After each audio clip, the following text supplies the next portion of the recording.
Hi everyone, this is Leah from Manuscript Manager and welcome to our video tutorial on configuring the settings for your journal. In order to configure, I will log in and go to the Administrator role. This might also be called Editorial Assistant or Editorial Office. I'll click on that, and that brings me into the dashboard for this role where I'll click Configure. And that brings me into the Configure section with a series of tab pages, and we will select today the Settings tab page. Here we are on the Settings tab page, and you can see that there are many sections where you have an option to configure these settings to your journal's needs. Now, when you receive Manuscript Manager, when you are set up for the first time as a journal, your online journal comes pre-configured with the settings that you see here. These settings are fully functional, but it's up to you who plays the role of the administrator to go through these settings and make sure that they suit your journal's needs. What I'd like to do today is just go through this Settings tab page section by section and make sure that you understand the options available to you. The first setting I'd like to go over with you today is in the top box. This is where you set the confidentiality level for your journal. You have three choices: double blind, author blind, and open, with double blind being the highest level of confidentiality where reviewers are anonymous to authors and vice versa, and open being the lowest level of confidentiality where the author's identities are known and the reviewers are encouraged to reveal their identity. You can choose the most appropriate option for your journal. The next section is called Review Time, and as it states in the little gray box, this is the time given to external reviewers for a review. This is the number of days permitted for a reviewer to complete a review. So you can go ahead and adjust that with the drop-down menu if that's what you'd like to do. 14 is a rather normal amount of time, 14 days. Going further down the page, we have the section for Automatic Reviewer Invitation Email Follow-up. Now, one of the advantages of Manuscript Manager is that we have some automatic correspondences that are sent out when we have a non-responder. If an email invitation is sent out to a reviewer and a reviewer does not respond, there is a follow-up invitation sent at the 3-day mark, the 7-day mark, and the 11-day mark. Or in other words, you can change these intervals to whatever suits you.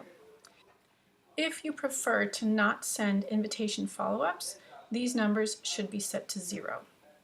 And moving right along, we have the automatic reviewer reminders. These are the reminders that are sent out automatically on these particular days from the date that the reviewer has agreed to review. Again, you can choose a different number of days in the drop-down menu. And scrolling down, we have the automatic reviewer cancellation. The program will automatically cancel an invitation 1 day after the last of the follow-up invitations if the reviewer has not yet responded. You can turn this feature off or on according to your liking. Just below that, we have the automatic reviewer invitation.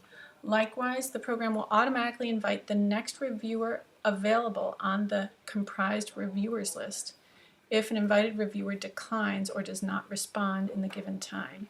And again, that's a feature you can turn on or off. The default number of external reviews is the default number required in order to make a decision or recommendation. Again, another drop-down menu gives you some options there. And the time the applicant is given for revisions in months is another setting where you can choose what fits your purposes best. Going just a little bit further down, we have the editorial staff process times. Now again, these are more or less self-explanatory. I suppose I don't have to read every heading for each of the boxes, but keeping in mind you can always set these to your liking. These are internal processing times in days.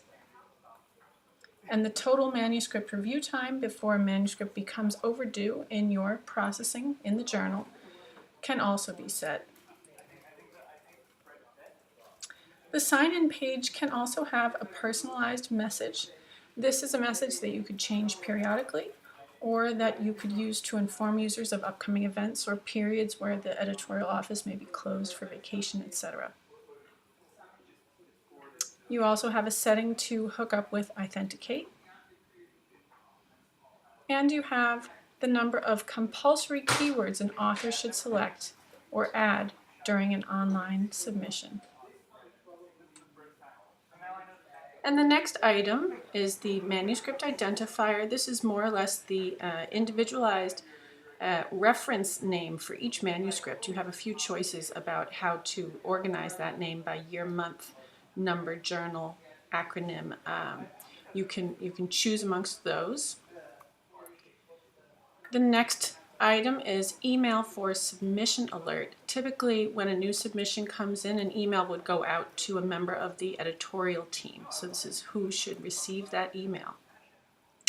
Email for accept manuscript production alerts, similarly, should go to a certain person on the production team if you work that way. Your PDF document converter will typically be on. This is what facilitates the viewing of the submitted documents to all of the reviewers and editors. And the editor custom email templating.